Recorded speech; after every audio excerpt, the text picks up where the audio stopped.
Ayan. Hello po and welcome back po sa aking channel. Ayan, mag-pro pa tayo ngayon ng aglaw. Ayan. Pro pa muna tayo.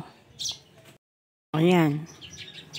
Ito yung aglaw na legi na nga nakayuko pa. So, putulin ko to ngayon. Ireripat natin. Ganito na yung mga aglaw nyo. Okay, matakot magputol. Putulin nyo na sila kasi para gumanda sila. Kagaya yan, oh. Yung muko, nakatabingi na. Putulin na natin. Putulin natin siya. Tingnan nyo, oh. Umangat na nga siya, eh. Oh, diba? Baluktot na din siya kasi sinusundan niya yung taas no kung saan yung pagtayo niya. Parang manggang itinumba.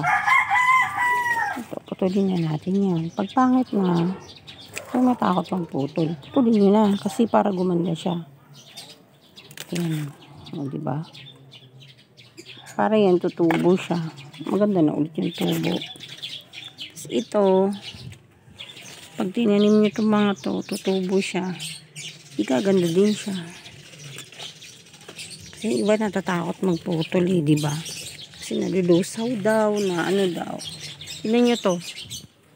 Pinutol ko lang to. Ayan, diba? Ang ganda na niya. Ay ko. Oh. Isang tusok ko lang, tinusok ko lang yan.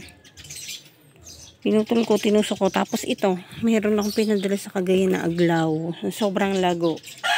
Halos di kasya sa likod ng sasakyan. Kaya pinutulan ko. No, nung pinutulan ko, ayan, tinanim ko dito. Tinan nyo. Ay, ay. Diba, lumago din. Tapos ito pa isa, oh. May anak na nga, eh. Oh. Tinusok ko lang din itong mga to. Sa ano ko to tinusok? Sa, anong tawag dito?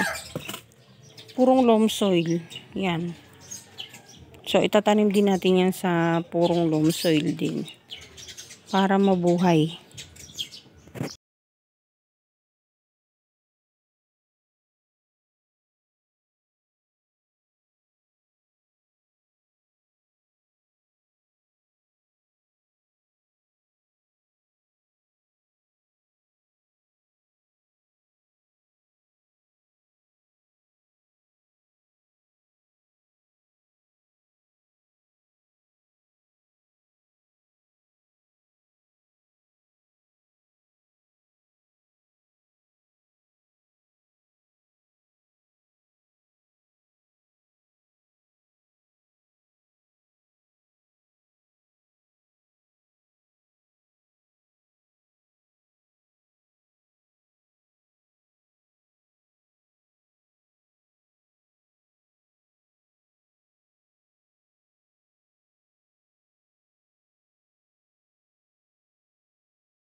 Diba? Ayan. Ayan na sila. Lagi lang sa malilim na lugar. Huwag paarawan, diligan kahit every other day. Ayan. So, ilang buwan magkakaroon na yun ng ugat. Update ko kayo kapag na silang ugat. Pagtitingnan na natin. So, ayan. Tatabi ko muna siya. Hintayin na lang natin kung mabubuhay o hindi. Pero sana mabuhay. Ayan. Till next video. Thanks for watching. Bye-bye muna.